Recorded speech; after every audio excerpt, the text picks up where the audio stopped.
আজই ডাউনলোড করুন আর এনজয় করুন আপনার পছন্দের শো। আমার কি মনে হয় জানিস, এর জন্য তোর জীবনে নতুন কিছু ঘটা দরকার, মানে নতুন কারোর আসার দরকার। আর এখন আমার বাপ আমাকে তার ঘাড়ে কচাতে চায়, আর সে আমাকে তার ঘাট থেকে নামাতে চায়। কেমন ভালো না লাজুর জীবনটা না।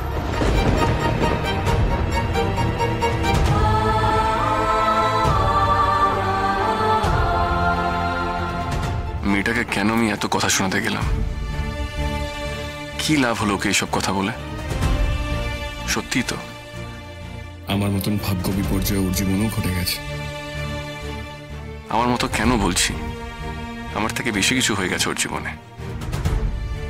একজন আমার ভুলের জন্য নিজের জীবনটাই হারিয়ে ফেলল, আর এই বাচ্চা মেয়েটাও বিনা দোষে তার বাবার বাড়ি, তার শ্বশুর বাড়ি, সমাজ, সংসার সবকিছু ছেড়ে দূরে সরে যেতে হলো।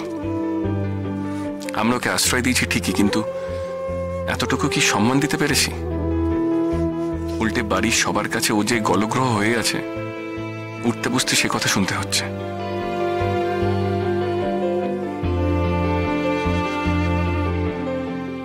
কৃষ্ণ,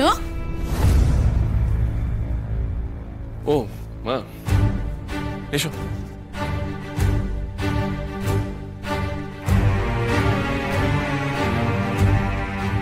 কিছু বলবে? কি ভাবছিলি অমনি করে? কিছু না,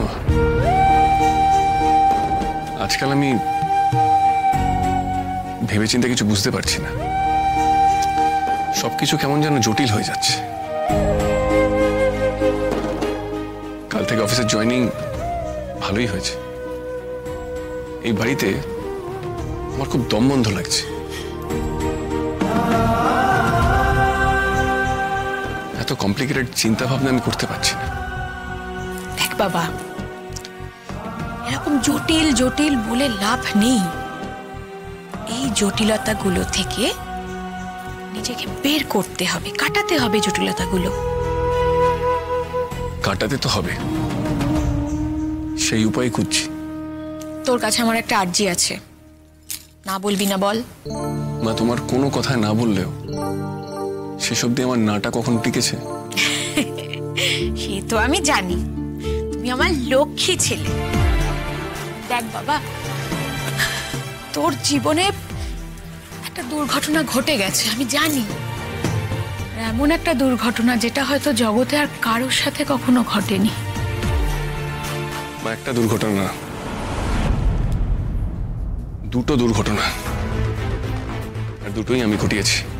আচ্ছা কেন বলতো, কেন বলছিস এসব কথা? কি করেছিস কি তুই? করিনি মা। আমি যে মেয়েটার দায়িত্ব নিয়েছিলাম, বিপদের সময় মেয়েটাকে হারিয়ে ফেলি। ওর জীবনটা শেষ হয়ে যায়। আর যে মেয়েটাকে আমি ভুল করে এই বাড়িতে নিয়ে এসেছি, তারও জীবনটা শেষ হয়ে যায় ঠিক একইভাবে। আমি দুটো জীবন শেষ করে দিয়েছি। না বাবা, না না না, তুই এভাবে নিজেকে দোষ দিস না। দেখ, তুই কিছু করিসনি। আচ্ছা, ওই ডাকাত দল কি তোকে বলে পড়েছিল বল? তাকে তুই ইচ্ছা করে ওই মেয়েটাকে বাড়িতে নিয়ে এসেছিস? বাবা, আমার নিজেকে সবকিছুর জন্য এইভাবে দায়ী করাটা থামা তুই। চেষ্টা আমি করি মা, নিজেকে নির্দোষ প্রমাণ করার চেষ্টা করি নিজের কাছে, কিন্তু সেই ঘুরে ফিরে আঙুলটা আমার দিকেই চলে আসে। যে চলে গেছে সে তো অপমান লাঞ্ছনার ওপারে চলে গেছে, কিন্তু যে বেঁচে আছে তার দুর্ভাগ্যের দায়, তার সব অপমানের দায় নিয়ে আমি বেঁচে আছি। এর চেয়ে তো ভালো ছিল ডাকাতের গুলি যদি আমাকে। চুপ চুপ কর, ভাবি না একদম এরকম ভাবে। এরকম ভাবে ভাবার আগে তোর একবারও আমাদের কথা মনে পড়লো না? আছি তো তোর পাশে, আমি বাবা আমরা সব সময় আছি। দেখ, তোর জীবনে একটা দুর্ঘটনা ঘটে গেছে, কিন্তু এটা থেকে বেরিয়ে আসতে হবে তোকে। এটা থেকে বেরিয়ে এসে একটা সুস্থ স্বাভাবিক জীবনে ফিরতে হবে। আমার কি মনে হয় জানিস, এর জন্য তোর জীবনে নতুন কিছু ঘটা দরকার, মানে নতুন কারোর আসার দরকার।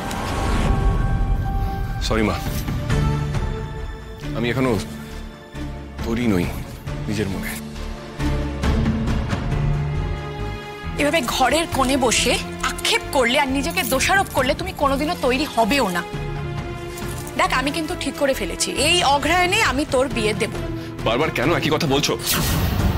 বারবার কেন আমাকে একই কথা শুনতে হচ্ছে? কারণ তোর ভালো মন্দ সব থেকে বেশি ভালো আমি বুঝি। আমি তো শুনবো না, তোর কোনো কথা আমি শুনবো না। দেখ বাবা, শোন আমার কথা। তোর না একজন জীবন সঙ্গীত দরকার রে, খুব কাছের কাউকে দরকার, যার কাছে তুই তোর মনের সব কথা উজাড় করে বলতে পারবি। এভাবে গুমড়ে মরবি না। আমি তো তোর মা, আমি জানি তুই কতটা চাপা স্বভাবের ছেলে। বলতে পারিস না তো, সবাইকে মনের কথা খুলে বলতে পারিস না।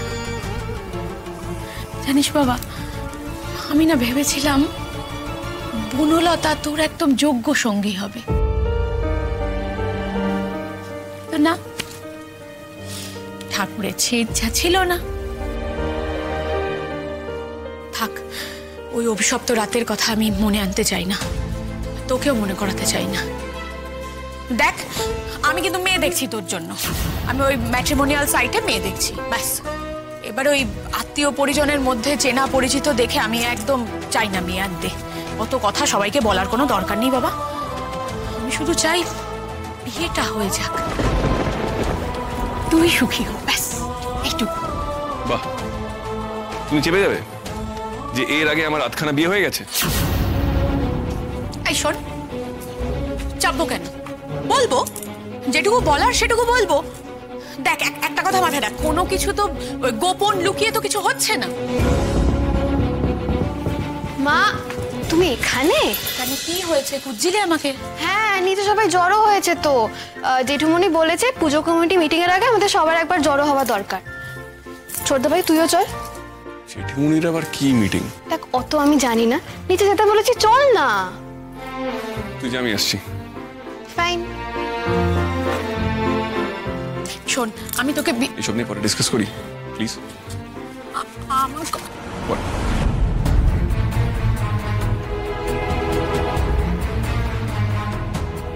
আমাকে এবার কঠিন হতে হবে, তার জন্য হয়তো সবার অপ্রিয় হতে হবে, কিন্তু আমি আমার ছেলের জন্য তাও হব।